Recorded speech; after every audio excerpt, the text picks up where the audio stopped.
Magandang hapon sa inyong lahat. Ito po si Herbert Curia, author, promoter ng Human Rights Promotion.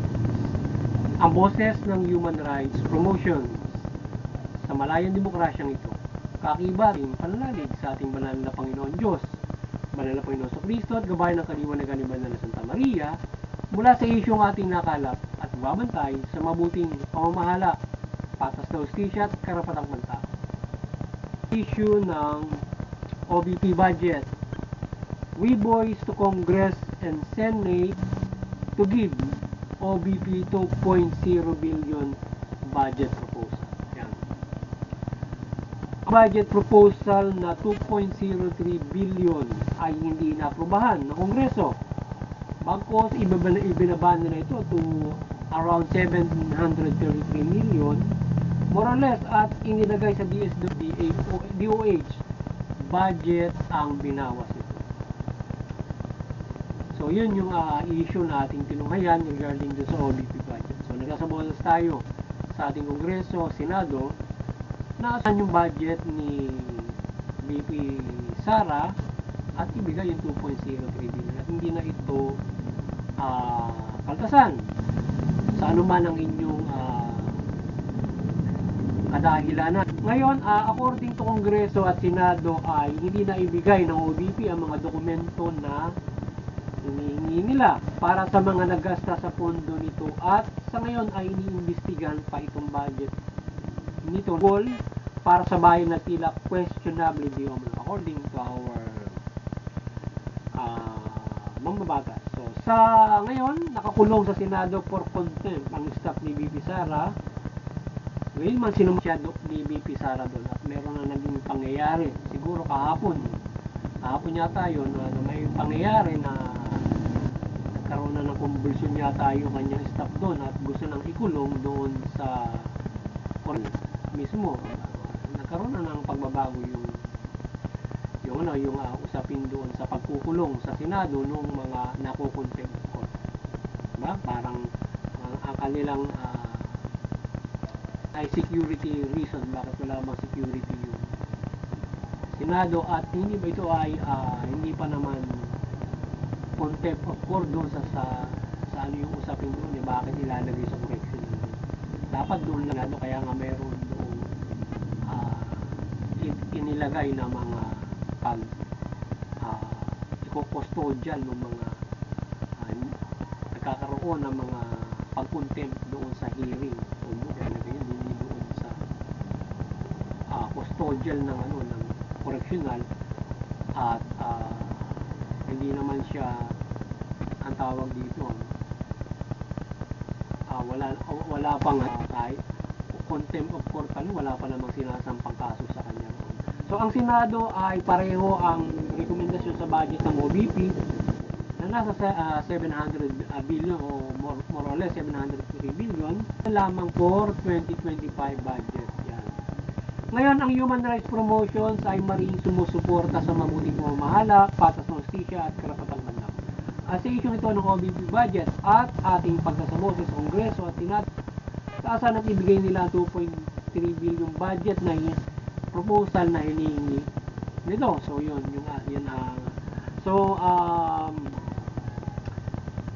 may detalyadong paggugulan ng mga pondong na inihain nila. So yun.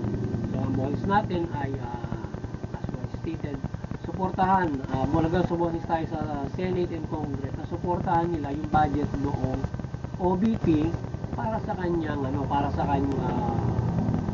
serbisyo ng ating Office of the Vice President, at magawa niya yung kanyang mga programa para sa bansa from this budget. Hindi naman kasi siya makagagalaw doon without this kind of budget. Hindi naman siya tutungangalo para hintayin na mapalitan yung presidente, di ba? So kinakailangan ay pagpunction niya or with the budget, hindi basta mag-uutos siya doon sa mga ahensya or opisina para gumalaw, di ba? So he will yung opisina niya gagalaw according with the budget, hindi basta mag-uutos. at suporta din sa ating Pangulong sa administrasyon. So, dapat ay maging fair na ibigay yung hinihingi na dalhin yung angkop kanilang ibibigay na serbisyo. Kaya nga mayroon tayong budget. Ibig sabihin, detalyado na nakalagay doon kung para saan yun. So, kung bubusisiin nila yung detalyadong budget, ay malinaw naman agad kung ano yung nakasaad doon. O para saan ba ito, di ba, i-interview nga. O para saan ba ito, ganyan, ganyan, ganyan. So, ngayon, ang nagiging problema, akal na lang dahilan, ay yung pinagugulan nila nakaraan.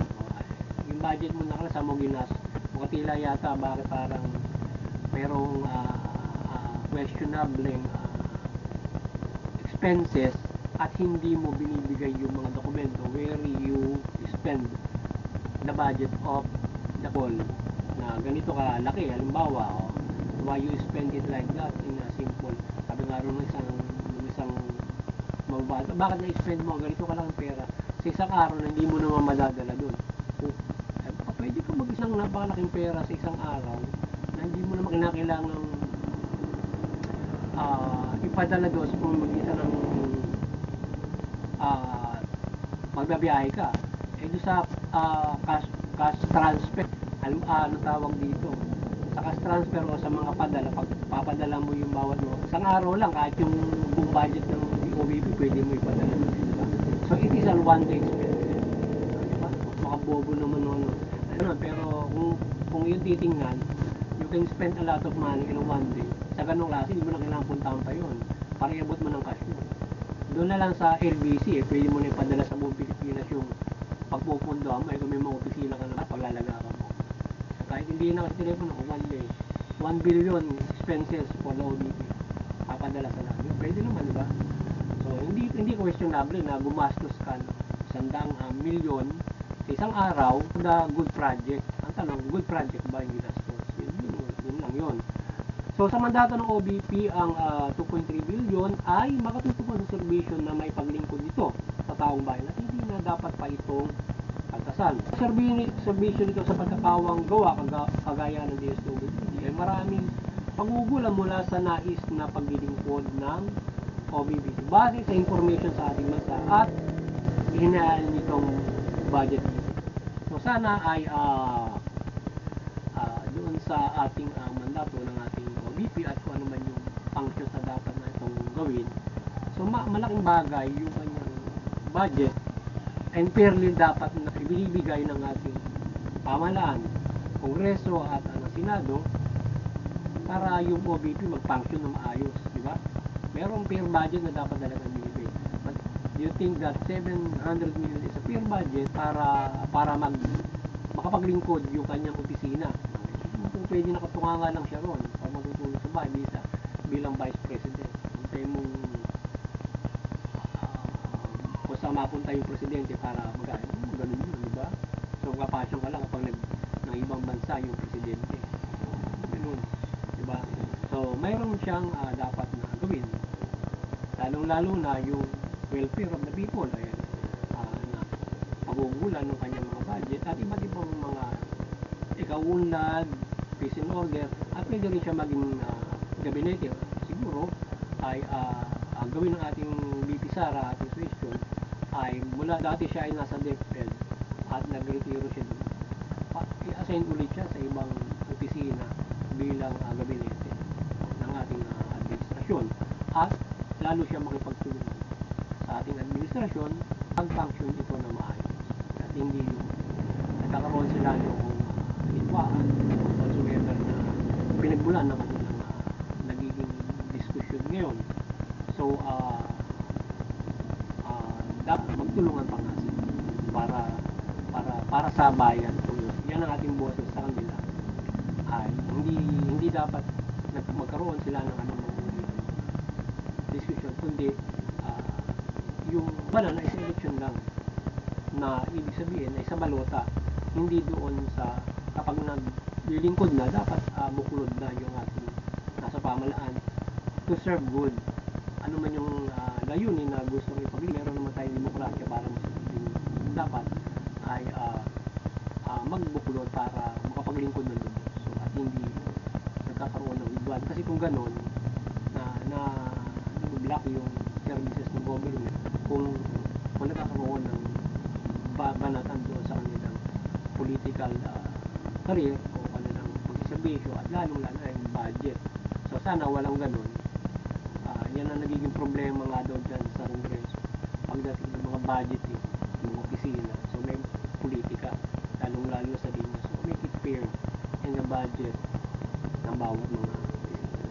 So maging fair yung ating Senado at Kongreso na hindi dyan sa ating OBP na masyadong pinupuntir siya kagaya ni Senator Ontiveros, masyadong niya yung kanyang may halong pamumulitika, yung kanyang audit o pag-iimbestiga ng mga pinagbubulan ng pera ng OBP at nasa Kongreso yun, yung Senado, Kongreso masyadong may halong pamumulitika nilang pag-audit, simple audit mo, tanong mo, saan mo ginastos yan, etc.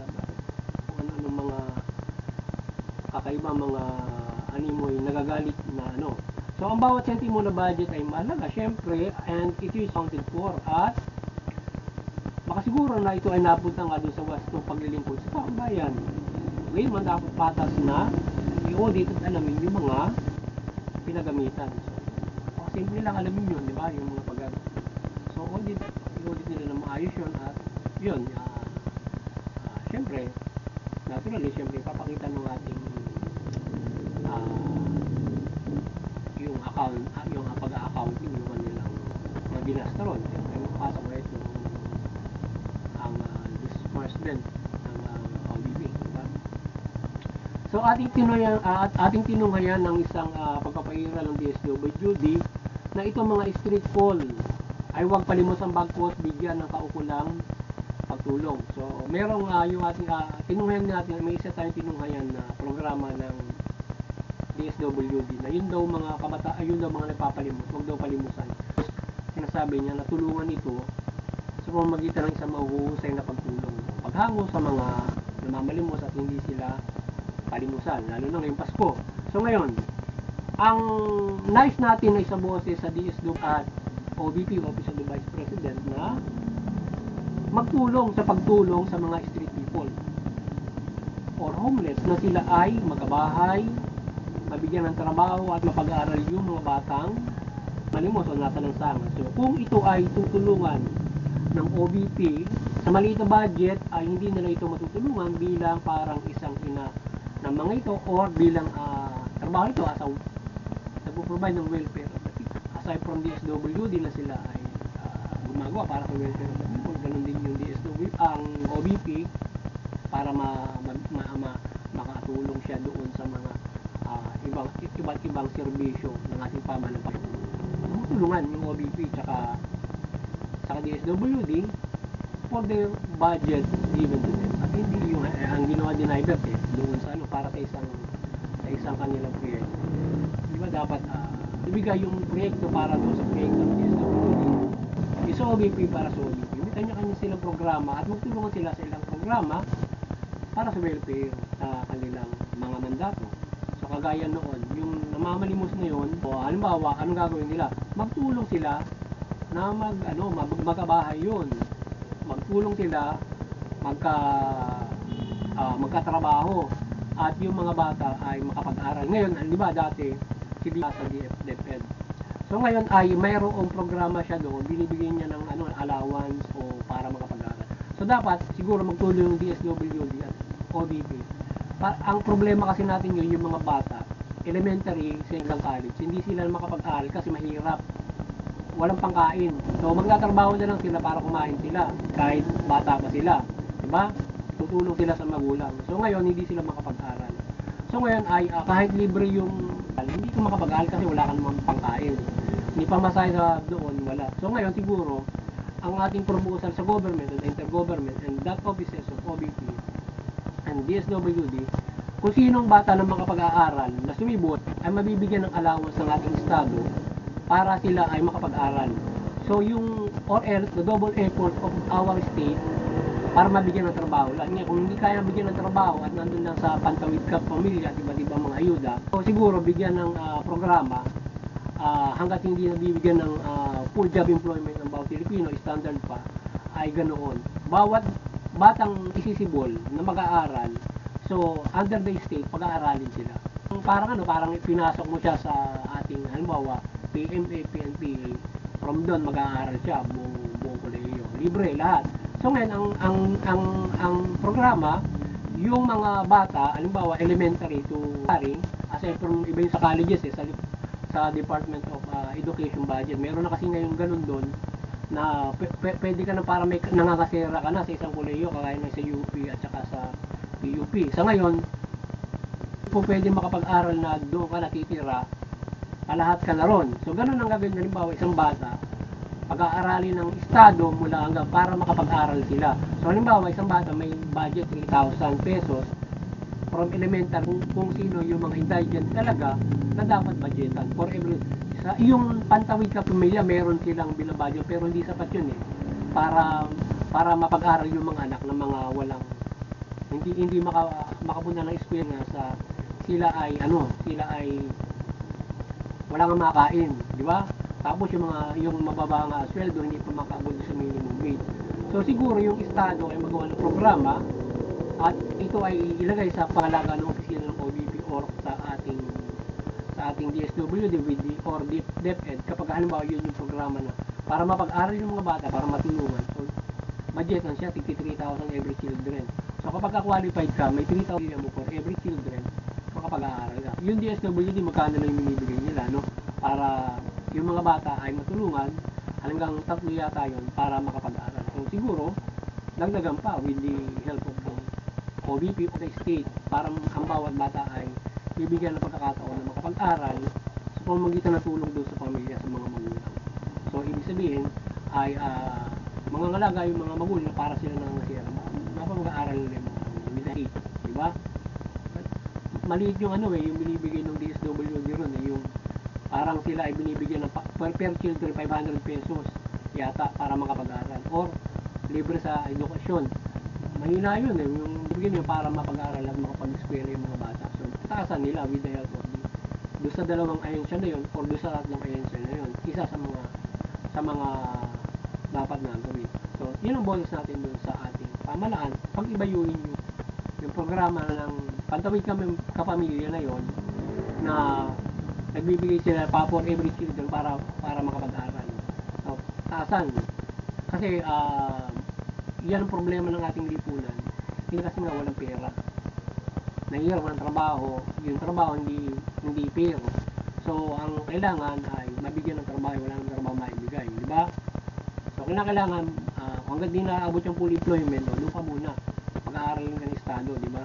Parang pinag-aaral ka na doon sa PMA o PNPA. Shoulder lang nila lahat doon, di ba? Okay, ganun din yung mga bata, di ba? That's a big privilege na bibigay sa lipunan ng Pilipinas. Maganda yung proyekto nyo kung sana ay so ngayon, gayon din, channeling the OBP budget to DSWD sa binawas dito ay hindi naman ito fair. Why not make it fair na maibigay yung budget dito? Tulong sila ng DSWD in social services function. Diba? So, wag kaltasin yun kung may 2.8 para saan yun, wag kaltasin yun. Ibigay sa DSWD ang sa kanya, ang sa kanya. Ngayon magtulungan sila sa welfare kung paano ang pagtutulungan nila. Kaya nang binigyan natin ating sinabi na mga maaaring may tulong yung mga bata para makapag-aral. Shoulder na muna ng kasi wala pang yung mga magulang nila yung mabig full employment, standard salary or negosyo na tutugon doon sa kanila kung diba? So yun. Maraming proyekto na magagawa yung ating OBP, particular social services ito ay daan ang ibang hindi naabot at naibigay ng mga ahensya ng pamahalaan. Diba? Yung OBP malaki ang magagawa kung talagang ito ay pagpapangkin. Lalo na magaling ang